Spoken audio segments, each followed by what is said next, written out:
NEET का जो paper out हुआ है ये पहली बार नहीं हुआ है, ये लास्ट 3 साल से लगातार चल रहा है। 24 के अंदर भी हुआ था, 25 का भी भास्कर के अंदर आया था और 26 का तो पेपर इस तरह से आउट हुआ कि उनको ऑब्वियस बात है पेपर वापस से कराना पड़ा। इसमें जो एनटी के डायरेक्टर हैं उनकी तरफ से बयान ये था कि जो पेपर आउट हो गया था एवरीथिंग इज कूल, हम वापस से पेपर करा तो रहे, लेकिन जो पेपर वापस से कराना है वो बच्चे को जिस तरह से एंग्जाइटी क्रिएट करता है कि 4 तो सुसाइड हो चुके हैं, उस 4 सुसाइड का जवाब ऑब्वियस बात है कि सिर्फ और सिर्फ एनटी के जो डायरेक्टर अभिषेक सिंह जी हैं उन पर ही सारा का सारा उसकी दारोमदार रहेगा। मैं एक बात और बोलूंगा कि जो एग्जाम है उसको ऐसे मान के चल रखा है सिस्टम ने कि हाँ तो बिल्कुल रेगुलर प्रोसेस है, उसके पीछे 2-2 साल बच्चे मेहनत करते हैं, सोशल एंग्जाइटी के अंदर रहते हैं, सोसाइटी से दूर रहते हैं, सोशल मीडिया से दूर रहते हैं, लगातार पढ़ाई करते हैं, उसके बाद ऐसा पता लगता है कि उनके 2 साल की जो मेहनत है वो सारी वेस्ट हो गई सिर्फ इसलिए कि वो ढंग से पेपर नहीं ले पाए। तो किसी न किसी को अकाउंटेबिलिटी लानी पड़ेगी, हमें इंश्योर करना पड़ेगा कि चीजें फेयर होगी। बच्चा ये डिमांड नहीं कर रहा है कि मुझे गवर्नमेंट कॉलेज दे दो, नहीं वो तो बिल्कुल थोड़ी है, वो तो ये कह रहा है कि मेरा इवैल्यूएशन ढंग से करो, मेरा इवैल्यूएशन इस तरह से करो कि एटलीस्ट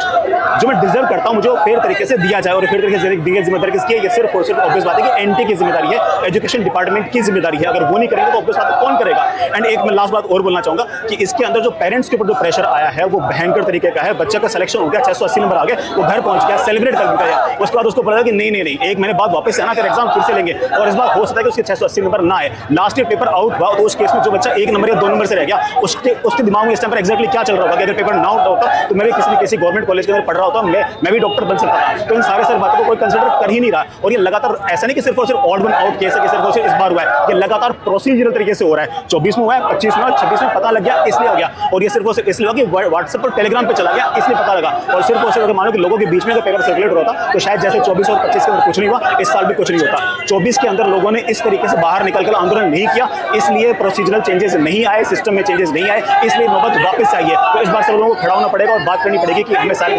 प्रोसेस सेट करने पड़ेंगे, फेयर चीजें करनी पड़ेगी, इवैल्यूएशन सही करना पड़ेगा। Thank you.